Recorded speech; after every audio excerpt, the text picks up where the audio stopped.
సైఫ్ అలీ ఖాన్ మీద మొన్న గురువారం తెల్లవారుజామున 2:30 గంటల ప్రాంతంలో దాడి చేసినటువంటి ఆ ఫకీర్ ఎవడైతే ఉన్నాడో, ఆ బంగ్లాదేశ్‌కి చెందినటువంటి ఈ ఫకీరు దాదాపు భారతదేశం అక్రమంగా చొరబడి 5 నెలలవుతుందంట.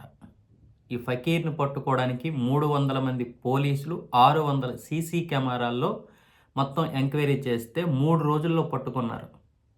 ఒక బంగ్లాదేశీయుడినే మనం 300 పోలీసులు, 600 సీసీ కెమెరాలు 3 రోజులు పట్టుకోవాలంటే 6 కోట్ల మంది బంగ్లాదేశీలు, అదే చొరబాటుదారులు ఎవరైతే ఉన్నారో బంగ్లాదేశ్‌కి, పాకిస్తాన్‌కి, ఆఫ్ఘనిస్తాన్‌కి చెందినటువంటి ఈ పోరంబోకుల్ని పట్టుకోవడానికి మనకి ఎంత సమయం పడుతుంది ఈ లెక్కని? అంటే నిజానికి అన్ని విషయాలు అందరికీ తెలుసు. కానీ బయటికి ఎవడు రాడు. ఒకవేళ బీజేపీ వచ్చి ఎన్ఆర్‌సీసీతోనో, యూసీసీ ఇలా తీసుకొచ్చి వాళ్ళందరినీ ఏరేద్దామంటే ఇక్కడ కుహనా మేధావులు, కమ్యూనిస్ట్ కాంగ్రెస్ వాదులు ఒప్పుకోరు. ముఖ్యంగా వీళ్ళందరూ స్వదేశంలో ఉంటున్నటువంటి విదేశీ భక్తులు.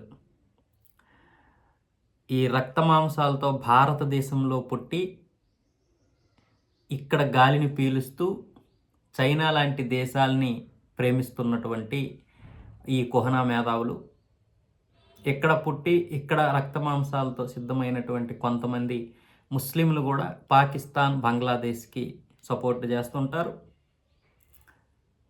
బంగ్లాదేశ్, పాకిస్తాన్ నుండి వచ్చినటువంటి ఇక్కడ బ్రతుకుతున్నటువంటి ఈ అక్రమ చొరబాటుదారు వలసదారులు మన మీదే మనల్ని చంపుతూ ఉంటారు. దానికి సైఫ్ అలీ ఖాన్ నిన్న, ఈరోజు ఒక పరశురామో లేకపోతే రేపు ఇంకొకడెవడో. అది ఈ దేశం దౌర్భాగ్యం. వాడిని పట్టుకోవడానికి వాడి ఫోటోని టీవీలో చూసి భయపడ్డాడంట. వెంటనే వాళ్ళ తమ్ముడికి ఫోన్ చేసి నేను బంగ్లాదేశ్ వారసుడిని అని చెప్పడానికి కొన్ని పత్రాలు అయితే పంపించన్నాడు. అంటే చూడండి, వాడు బంగ్లాదేశీడా కాదా ఏంటి అంటే ఈ దేశంలో ఏ విధంగానైనా బ్రతికేయవచ్చు.